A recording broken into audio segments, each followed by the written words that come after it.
많은 비가 내리며 예기치 못한 상황에서 순식간에 발생하는 피해, 바로 산사태입니다. 어떤 곳에서 산사태가 잘 발생하고 어떻게 대응하는 것이 좋은지 최용인 기자가 전해드립니다. 집중호우와 태풍 북상 시의 인명피해를 분석해보면 첫 번째 원인이 하천 급류, 두 번째가 산사태입니다. 지구온난화로 인한 집중호우가 잦아지면서 산사태 피해도 증가하고 있습니다.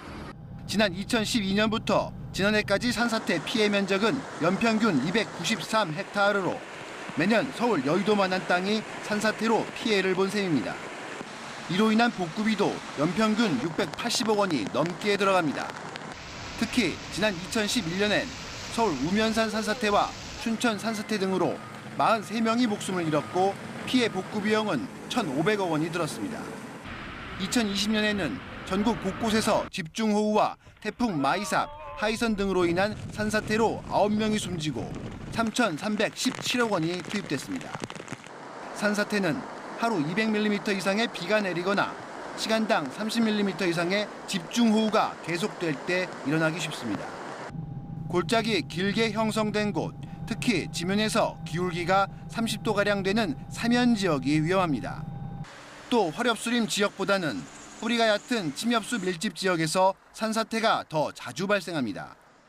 사전에 산사태 발생 징후를 찾아내기는 쉽지 않지만 경사지에서 돌이 굴러내리고 나무가 평소보다 크게 흔들리는 모습을 보이면 산사태를 의심해야 합니다.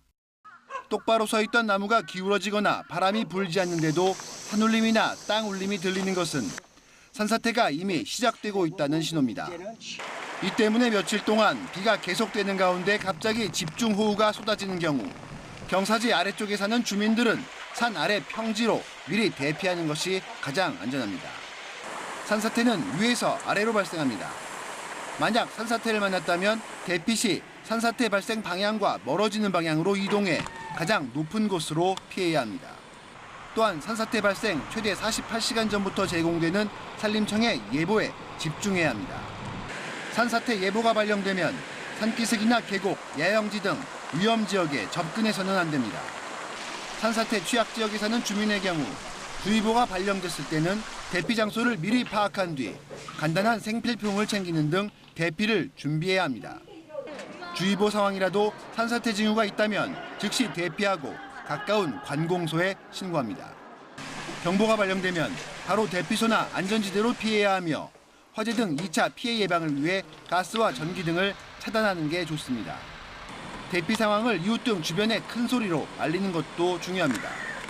산사태가 진행되면 귀중품이나 집안 단속 등을 이유로 집 안으로 되돌아가면 절대 안 됩니다.